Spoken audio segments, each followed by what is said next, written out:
Comment un chrétien devient libre? C'est ça notre thème d'aujourd'hui. Je tiens à préciser, ce thème aura deux vidéos partie par partie. Là, nous commençons avec la première partie. Bonjour ou bonsoir, ça dépend à l'heure à laquelle vous allez suivre cette vidéo. Comme vous le constatez, c'est une nouvelle chaîne. Voilà pourquoi je vous invite à s'abonner, à partager, à liker et à commenter pour aider à la chaîne de bien fonctionner. Et merci d'accepter de m'accorder quelques minutes. La chaîne Connaître et Vivre TV va aborder ou parler ou mettre en avant la vérité, la connaissance, l'importance, la valeur qu'un chrétien a la grâce d'avoir. Comment un chrétien devient libre? Lisons ensemble la Bible. Prenons Jean 1, versets 12 à 13. Mais à tous ceux qui l'ont reçu, à ceux qui croient en son nom, elle a donné le pouvoir de devenir enfants de Dieu, lesquels sont nés non du sang, ni de la volonté de la chair, ni de la volonté de l'homme, mais de Dieu. Amen. Donc, premièrement, ce qui est à retenir, c'est Dieu lui-même qui nous a choisis d'être ses enfants. Et parce que Dieu est libre, nous aussi, nous profitons de sa liberté.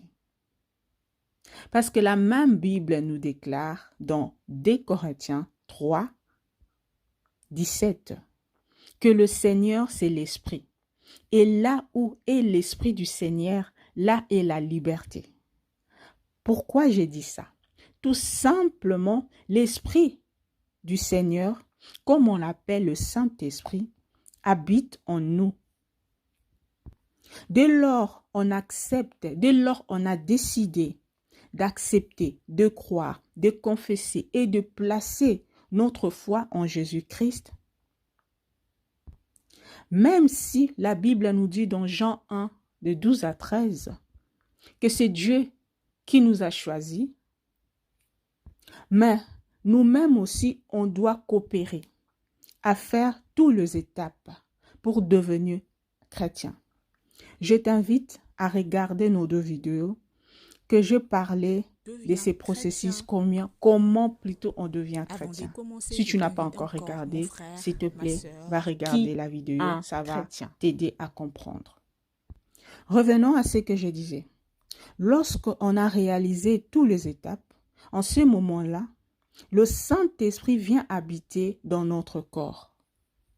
Pour bien comprendre, lisons ensemble 1 Corinthiens, chapitre 6, verset 19. Ne savez-vous pas que votre corps est le temple du Saint-Esprit qui est en vous, que vous avez reçu de Dieu, que vous ne vous appartenez point à vous-même? Donc, c'est-à-dire notre corps devient le temple du Saint-Esprit. Dès lors, on accepte Jésus-Christ. Dès lors, on a fait tout le processus, on fait les étapes. Le Saint-Esprit habite en nous. Dieu est esprit et son esprit habite dans notre corps. Donc, cet corps devient le temple du Saint-Esprit. On est libre parce que le fait d'avoir Jésus-Christ dans nos vies change tout le donné. La mort de Jésus nous a rachetés. Et maintenant, il n'y a plus de condamnation pour nous qui sommes en Christ. Tout simplement, Jésus a été condamné pour nous. Et c'est ça. Donc, la bonne nouvelle est que nous sommes des hommes et des femmes libres. Parce que l'esprit qui habite en nous nous rend libres du péché, de la colère, de la haine, de la jalousie, de la sorcellerie, de la méchanceté, du mensonge, de l'impudicité, de l'envoûtement.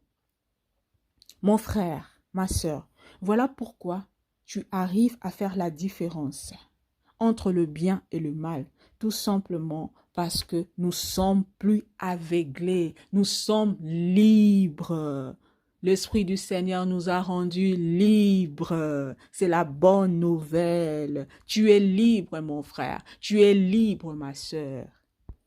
Donc, réjouissons-nous de cette liberté. Faisons l'effort de marcher aussi dans cette même liberté. C'est la fin de notre première partie. Pour ne pas louper la deuxième partie, je t'invite à t'abonner, à activer la cloche de la notification, à partager pour permettre aux autres aussi d'écouter la parole. Et surtout, n'oubliez pas de liker, de commenter. Et merci, au revoir. Que la grâce de Dieu vous soit favorable. Bisous.